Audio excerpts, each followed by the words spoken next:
As we left the meet and greet, we were like, yeah, we're going to sleep on it. But like we had already decided. We were like, yes, this is our dog. So I think we then went and picked her up like 2 days later and brought her home. And the rest was history. Like she was just the perfect fit for us from day one, which doesn't happen for everyone. Sometimes it takes a lot more work. But we were fortunate that really she just fit into our little family like the missing piece of a puzzle.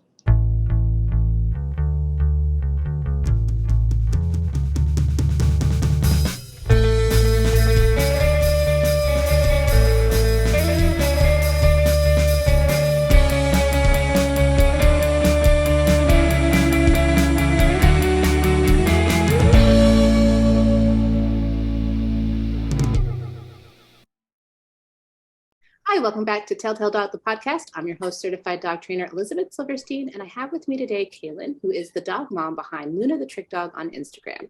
Luna is a 4-year-old Chihuahua and Pit Bull mix who enjoys tricks and dog sports.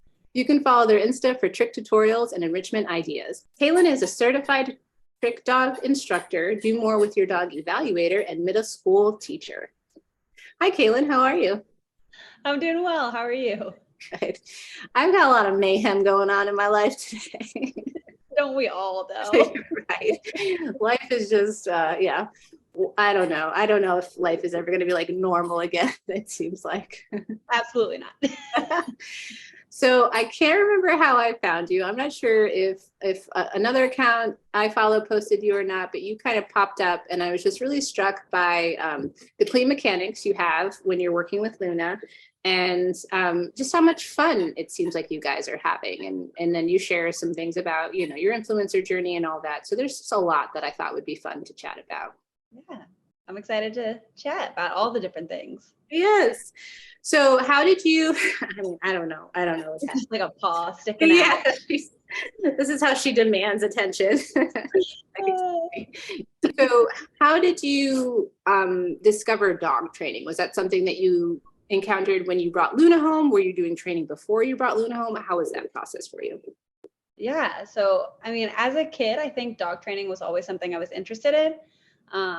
We had a dog when I was a kid that we adopted when I was in 3rd grade, and I trained her as a kid, which was really just, you know, taking like a giant cookie and spinning her in a circle or silly things like that. There was not any real training going on.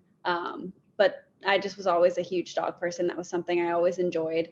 And when finally it was time to get a dog of my own as an adult, I knew I was excited to work on like training my own dog, but I definitely didn't intend to like do a ton with it. Like I thought I would teach my dog just like some good manners and maybe a couple fun tricks, and that would be it. But since we adopted Luna right at the start of the pandemic, I had a lot of free time on my hands. So it just kind of snowballed into something I enjoyed doing more and more and more just through having Luna and having all of that time to work with her. And she caught on to a lot of different training quickly. So it's taken on like a life of its own, but it's been something I've grown to enjoy a lot. Yeah, it just seems like you guys have a lot of fun together. So, and then you seem to be a proponent of positive reinforcement training. Yeah, is that right? Absolutely. Okay. Yeah. It's always interesting because it seems to me like it is hard to find quality, good information around positive reinforcement. Yeah. How did you stumble on it? Yeah. So growing up and when we first adopted Luna, the most I knew about dog training was from watching The Dog Whisperer and Cesar Millan, which is obviously very, very different than what I do now.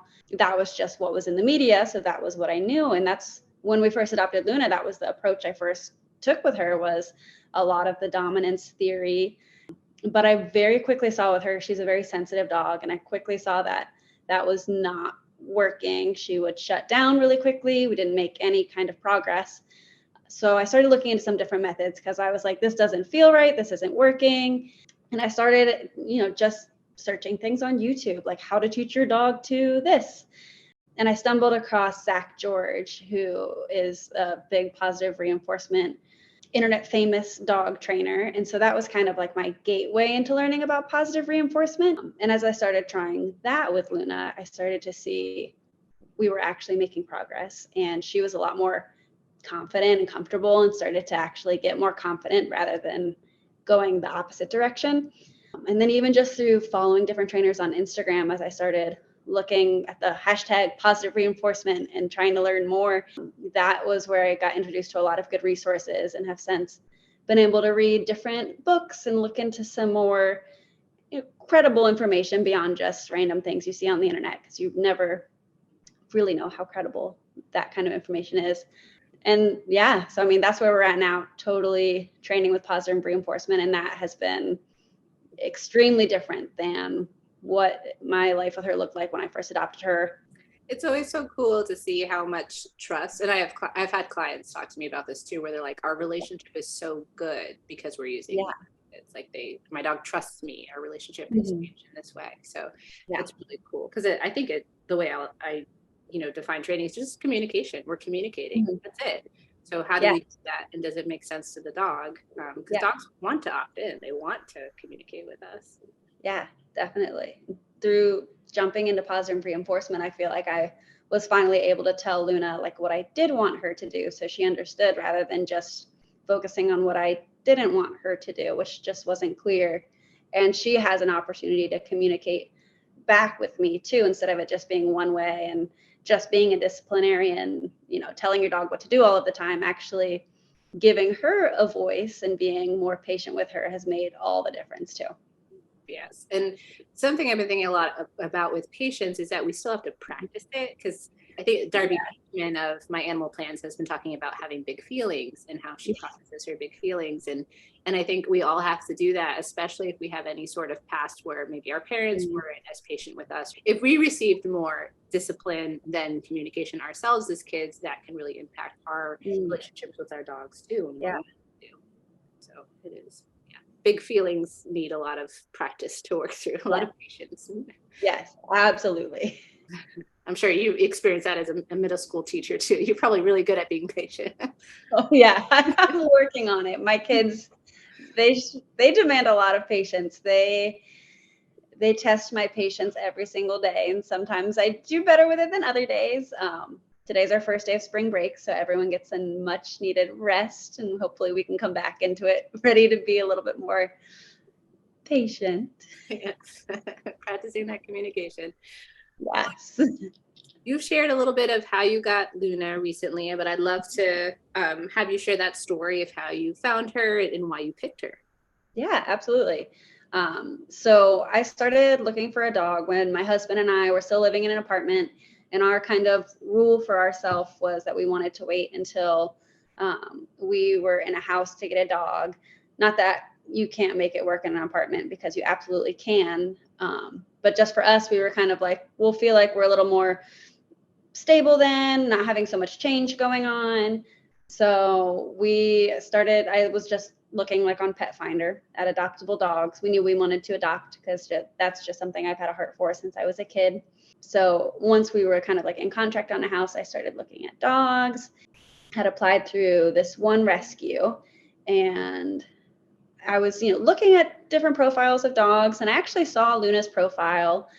And when I read it, I was like, I don't really think she's like the kind of dog we're looking for, kind of dismissed her, was, looking at other pets. And then her foster actually texted me, and the adoption coordinator had suggested Luna for us.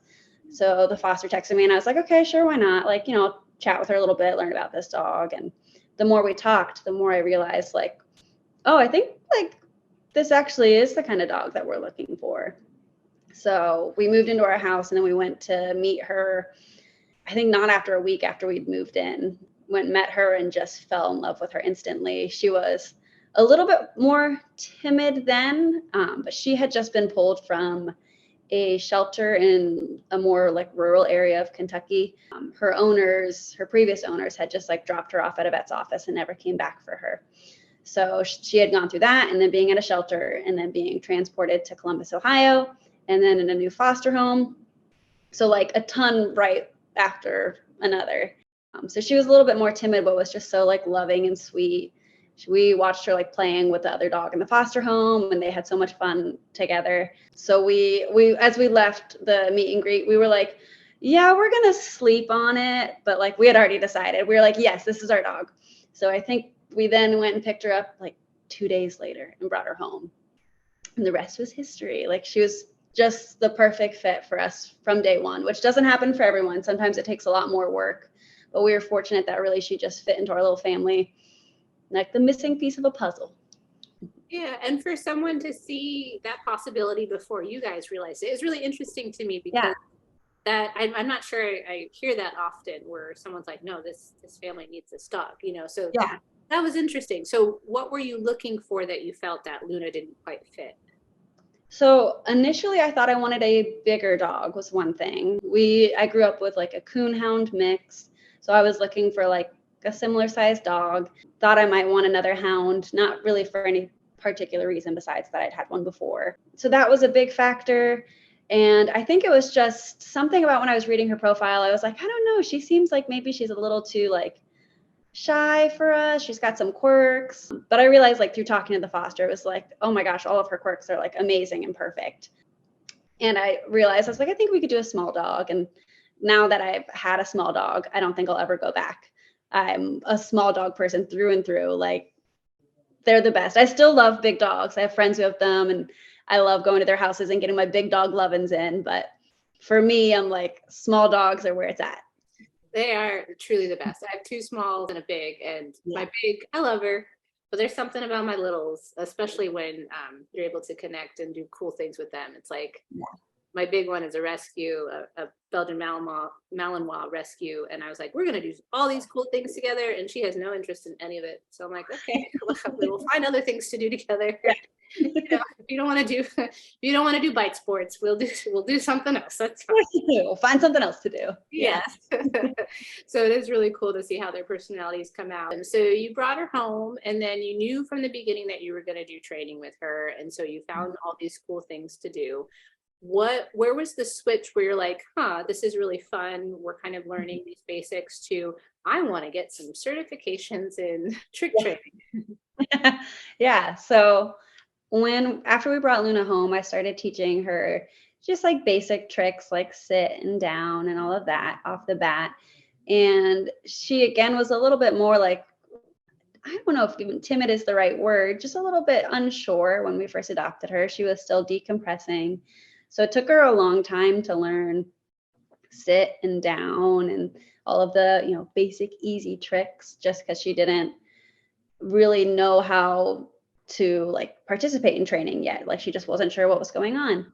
But as she like kind of caught on to those tricks, again, it was the pandemic. I had a lot of time on my hands. So I was like, oh, I'll teach her another trick for fun. And she started catching on like a lot faster and faster and faster as time went on. And I was like, oh, she's pretty smart. Like, I think we could keep doing this. And I don't remember where I initially saw it, but I saw the AKC trick titles and heard about that somewhere. So I was like, oh, let's get her novice trick title and maybe her intermediate, but like, we're not going to ever do anything more than that. Like, that would be crazy. So we worked through those and got those titles, and then just kind of kept going like, oh, well, we did her intermediate title. Like, why not teach her some advanced tricks? Like, let's keep going. So we kept going through the end of those titles, and then just kept going from there. We started working on her Do More With Your Dog titles also. And that was around the time that I decided I wanted to try to get my CTDI, or Certified Trick Dog Instructor. At that point, we had started Luna's Instagram, and I was sharing like trick tutorials and things like that. And I started to feel a little uncomfortable with like, maybe I shouldn't be like sharing educational trick content if I don't have any kind of like certification or education. Like, I just have my own personal experience. So we kept going through the end of those titles, and then just kept going from there. We started working on her Do More With Your Dog titles also. And that was around the time that I decided I wanted to try to get my CTDI, or Certified Trick Dog Instructor. At that point, we had started Luna's Instagram, and I was sharing like trick tutorials and things like that. And I started to feel a little uncomfortable with like, maybe I shouldn't be like sharing educational trick content if I don't have any kind of like certification or education. Like, I just have my own personal experience. So that's when I ended up getting that certification, just to be able to grow and learn a little bit more and be able to feel better and have some more knowledge behind what I was sharing. And it's been really fun because I've gotten to evaluate other people's trick titles through that. Which is just so fun. Like I have people just sending me videos of their dogs doing tricks, which doesn't get better than that. Like it's been a blast. So it kind of, yeah, just snowballed from when we first adopted her. Just has kind of been one step after another. And Luna enjoys trick training a lot now. Like she gets so excited whenever we do a training session, sometimes too excited. But it ends up being a lot of fun. Oh, that's awesome. Yeah. And so I know there's a book by the woman who put together Do More With Your Dog, and then anyone can get that that evaluation status, right? I think you just it's a course based, right? I haven't done it. Yeah, it's like an online course, and honestly I felt like it was a simple course to walk through. Like it was like videos you watch and questions you answer, and you submit a video of yourself, a couple videos of yourself training at the end, and your dog, I think, just has to earn their intermediate trick title. But really, it was a pretty simple certification to get. And, some of it was stuff that I was like, okay, I've kind of, learned this over the course of time. I've been training her anyway, but there was definitely some good information, and it was nice to just read it all in a very like succinct and direct way too. Yeah, a little bit, yeah, more of a process. And then the certified trick dog instructor, is that different from the Do More With Your Dog? So that's through Do More With Your Dog. Okay, gotcha. So you're certified as an instructor, but you also evaluate. Yeah. So once you're certified as an instructor through Do More With Your Dog, then you can evaluate titles for other people. But anyone can apply to get titles. Okay. And I believe there are 5 levels through the AKC. Yeah. So AKC has the novice, intermediate, advanced, and then they call it performer and elite performer are their 5s. Okay. So you guys have been busy. Yeah. A little bit too much. Sometimes I question, I'm like, why do I keep spending all this money just to get ribbons and pieces of paper to put on the wall? But it feels nice. It does feel nice. It does. It's like a nice visual representation of like, we accomplished this thing. Yes. And it's very much in line, I think, with positive reinforcement for the people too. It is. That's my tweet. Yeah. Like I print off certifications every time for my classes, and my clients get that piece of paper. It's not attached to anything unless they do AKC, and even AKC is like, but it's so much fun to have it. It's great. Yeah. Right. You get to take your cute little picture with it. It just, yes. I make sure each of my clients get their own posts on my Instagram, like I talk about their dogs and how, what I've seen them, how I've seen them grow, all of that. And I took an agility with one of my littles, agility class with one of my littles, and at the paper at the end, I was just like so excited to have that paper. Yep. So much fun. Yes. So I want to ask about being the influencer growing, because you have about 30K, right? Followers on Instagram. 45 about. 45 now. Wow. Okay. That grew crazy. I didn't think it was that high when I checked. So that's awesome. So you were kind of posting on Instagram already. You wanted to get the education. Were you thinking from the beginning, I want to grow this and, become a dog mom influencer? Or was that something that happened organically? What was that process like? Yeah, so that was definitely something that happened just kind of organically over time. Like when I started Luna's Instagram, I mostly just wanted to share, cute pictures of her with my friends and family. I wasn't really thinking of doing much beyond that. Honestly, I called it Luna the Trick Dog because Luna is such a common name. And like every other Luna username was taken until I finally came up with that one. Like I wasn't planning for it to take on this big sharing tricks kind of thing. But yeah, as I just continued posting and realizing like I actually really enjoyed the like creative outlet of taking pictures and eventually like making videos, that was something I enjoyed. And as I started to attract somewhat of a following beyond just my already friends and family, I realized it was a cool opportunity to be able to help other dog parents too, whether it was just through encouraging them in general or teaching tricks or teaching about enrichment and things like that. That was something I really enjoyed, especially as an educator already. That just kind of was like another branch of that. And then just through that, I started, seeing other Instagram accounts doing partnerships with brands. And I thought, oh yeah, that's cool. Maybe I'll do a couple. But as I started working with a couple of brands just on a smaller scale, I really enjoyed it. Again, kind of like that creative outlet of being able to create videos showcasing different products and things like that. It was something I really enjoyed. And then it's just kind of slowly grown over time into something where it's been cool to be able to find not just like random brands to work with, but ones that we actually like use daily and are our favorite brands, and or companies that I feel like I can stand behind like what they do and their values and feel good about this. And it's nice to be able to partner with them and share content, whether it's just stuff they're posting on their feed or stuff that we're doing. It's become something I really enjoy. And of course, there's like the monetary aspect of it too. Like, that extra income has been huge for us too. I mean, it's enabled us to do things like Luna doing different sports. Dog sports are expensive. And I definitely would not be able to do them without this extra source of income.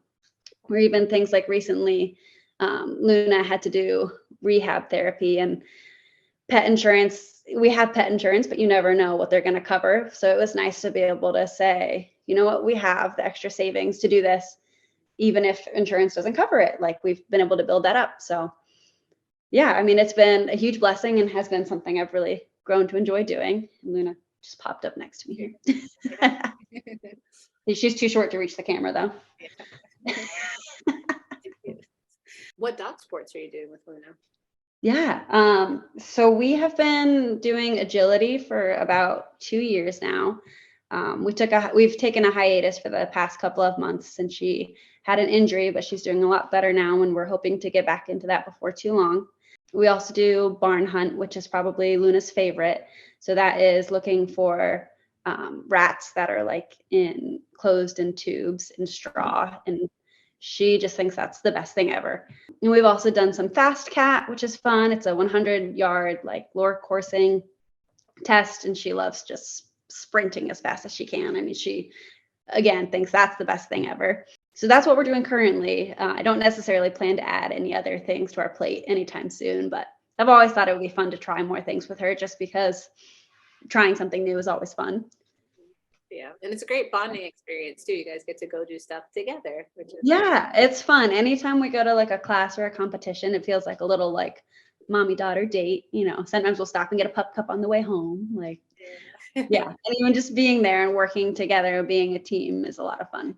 Goals for the future. Are you hoping to transition into being a dog trainer, or any thoughts on that? I've definitely thought about it before. I mean, I've loved training and working with Luna, and it would be really cool to be able to work with other people's dogs and train them. For right now, I also love being a teacher, and I love my students. So I don't have plans to transition out of that right now, at least. It's not to say in the future that might not be a direction I would head, but for right now, I'm pretty content with where I'm at, and definitely isn't something I feel like I could realistically do both, as cool as that would be. Yeah, so for right now, kind of just staying where we're at with doing our own tricks and things. I'd love to be able to teach some trick classes on like a smaller scale someday. But yeah, for right now, we're just kind of continuing as we are, enjoying it. Do you have advice for people looking to get into trick training? Yeah, I mean, I think a lot of people are so hesitant to get into trick training with their dogs, either because they think their dog maybe is too old, or is like the opposite. Maybe they're too young and crazy. But I think really for anyone, it is just a very accessible and easy bonding experience with your dog. You can do it from the comfort of your own home without any kind of pressure or distractions. I definitely recommend like looking into some like online resources, whether it's, Do More With Your Dog's webpage has a whole list of tricks and videos or things like that to kind of give yourself kind of some like basic mechanics and things like that when you're training your dog. But like, just start small with small tricks. Even doing 5 minutes a day of trick training, you'd be amazed how much your dog can learn in just 5 minutes. Like, it doesn't have to be a whole long process, or you don't have to start off by doing some incredible stunt. Like, teaching your dog just to sit or shake or spin around in a circle is still a good bonding and learning experience for you and your dog. And I do love trick training for a couple of reasons that you already mentioned: growing your relationship with your dog, building confidence in your dog where you saw Yeah. blossoming. And then I wanted to point out too, is like you could even use trick training for reactive dogs as well. So great for shy dogs, great for reactive dogs. Do you have any other benefits that you've noticed with doing trick training, Luna? Yeah.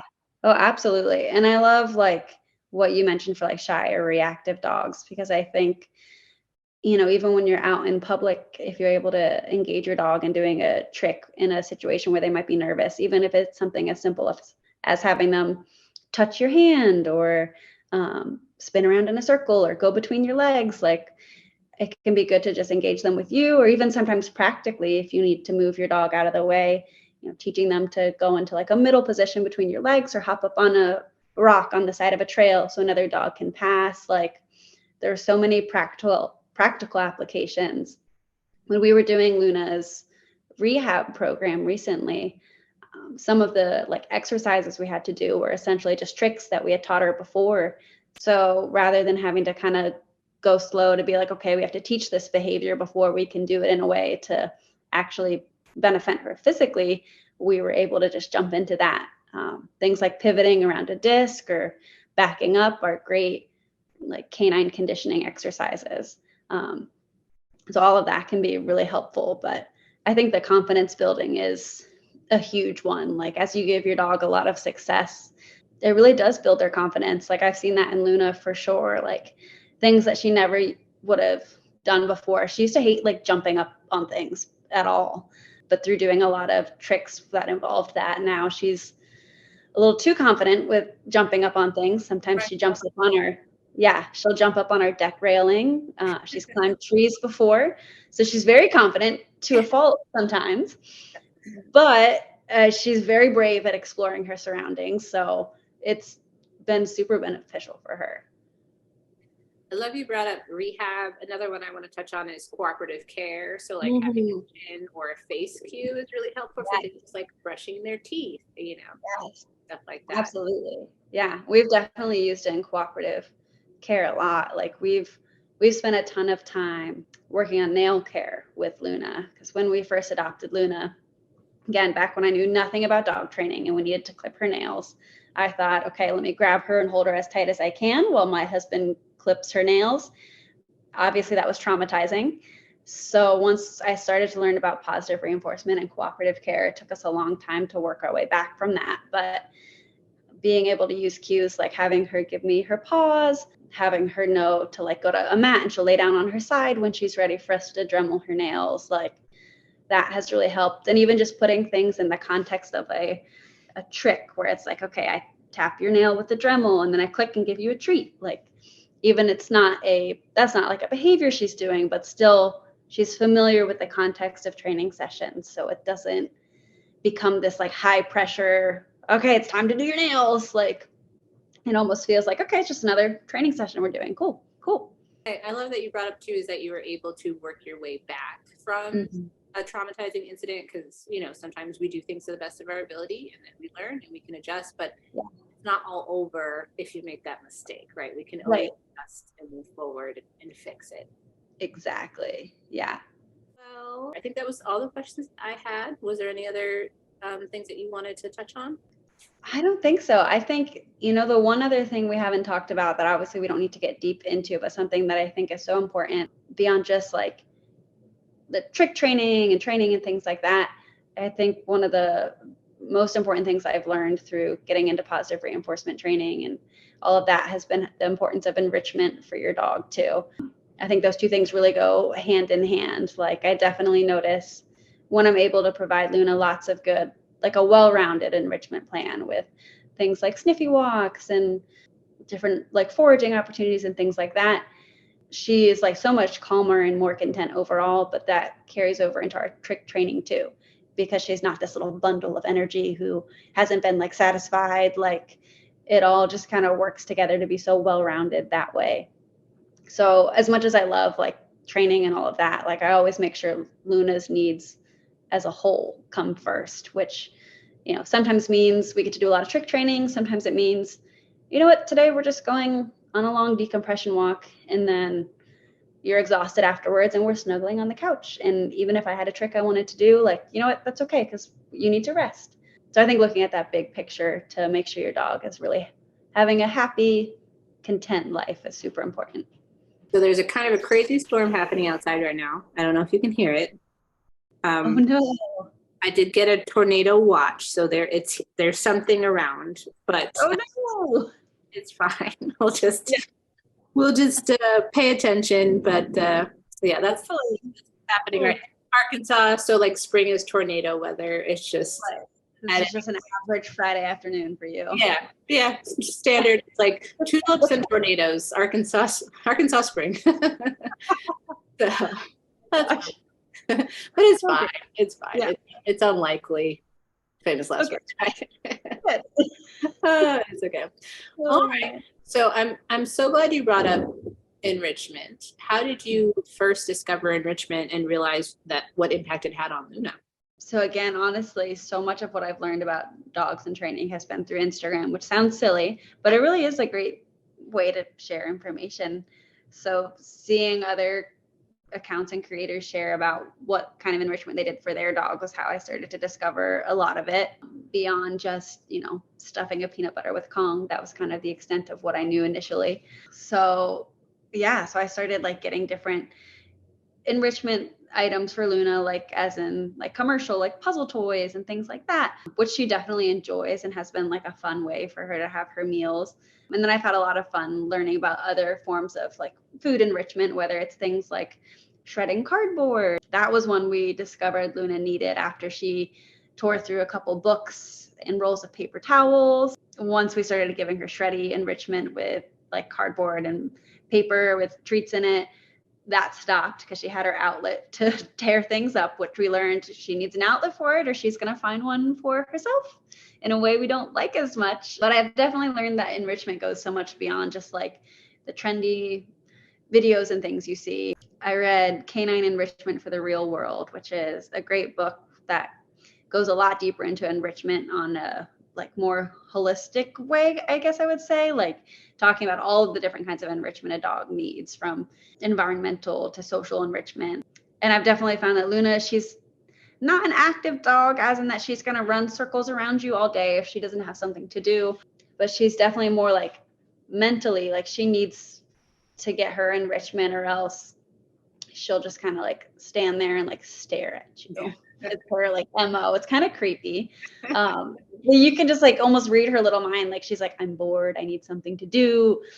But the days that I provide that enrichment for her, whether again, it's a sniffy walk or a training session, or like she just finished a frozen topple over in the corner, or getting a chew, or having a play date with one of her friends because she loves other dogs, or going to visit her human grandma, who's her favorite person in the world. Like any of those things, you can just tell that helps satisfy her little brain and keep it busy. It makes a big difference in how she's able to just settle and relax and things like that at night. Yes, it's so true. I have even noticed a surprising thing with my own dogs with enrichment was if I'm better about being on top of enrichment and training, I actually see less in terms of like potty accidents in the house, stuff like that. So there is just these overall, and then they're less pushy. Yeah, less like, Rosie coming in and getting in my face. She's less pushy if she gets what she needs. But yeah, absolutely. Yeah, it makes a big difference. Yes. Yeah. She's a shredder too. So I just have a bunch of cardboard that she gets to go to town on, and it means I have to clean up messes, but she's a happier dog. So it is A-okay. It's all worth it. Yes. So I did want to circle back a little bit to content as well. When did you start seeing that you were gaining traction and that it was becoming something? Yeah. So I first started our Instagram in, I think it was about October of 2020. Or I think more like the summer of 2020, maybe. And I would say I started like kind of like gaining a following, probably closer to like 2021. And that is when later in 2021 is when I started working with brands in more of like a paid partnership type capacity, in about like the fall of 2021. So probably around a year or so after we started her account initially. And it's been like a lot of work, a surprising amount of work, like a second job, kind of continuing that traction and keeping that going. But yeah, it's been something I've enjoyed a lot. Yeah. So, I've had a few other, I guess, influencers on the podcast before, and I'm always fascinated by it because it is very interesting to watch and see.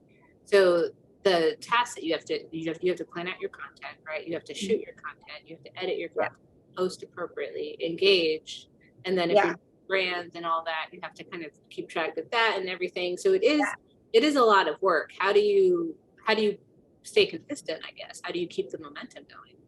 Yeah, I definitely, and that's been something I've been struggling with recently, especially as I've been starting more partnerships with different companies. It's been a lot, even just in terms of having the time to record everything that I need to. For my personal account, I try to make a list of content ideas, or kind of just like a very general plan. It's not like I have a calendar of I'm going to post this day, but just kind of having like a running list of content and filming that when I have time.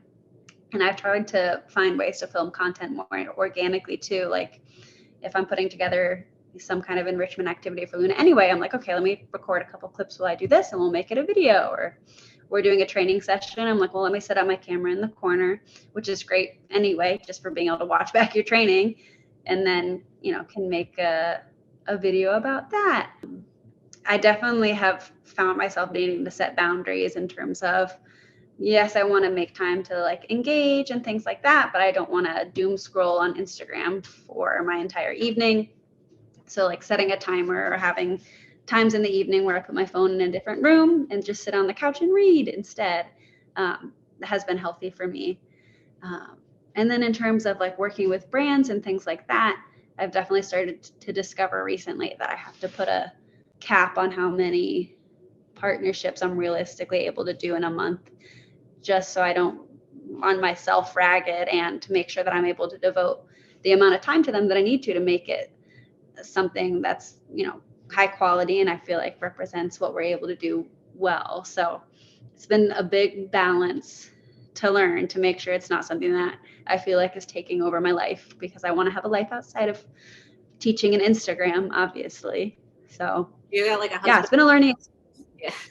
Yeah, right. I gotta have time to spend with my husband, and self-care too, all of those important things. I think that was everything. This has been great. Anything else you want to tack on or that you thought of while we've been chatting? I don't think so. Okay. Yeah. Well, thank you so much for taking the time to chat today. I really appreciate it. It's been cool watching you and Luna. So much fun. It's just really so fun to see an account that like, oh, everyone's having a good time. Yes. So I'm so glad that you're sharing that with the world. Where can people find you? So we are Luna the Trick Dog, all one word, on Instagram. And that's the only place we're at right now. I've thought about branching out to other social media platforms, but right now I feel like I can barely handle one some days. So for now, that's the spot. Go ahead and do the sign off, and then at the end, I'll have one final question for you. Sounds good. This has been Telltail Dog, the podcast, with your host, Elizabeth Silverstein, certified dog trainer in Central Arkansas, and my guest today, Kaylin of Luna the Trick Dog. Music has been provided by Jim Chiago of 7 Second Chance. Find more of his work on iTunes and Spotify, and stick around for after the music for some final advice from Kaylin.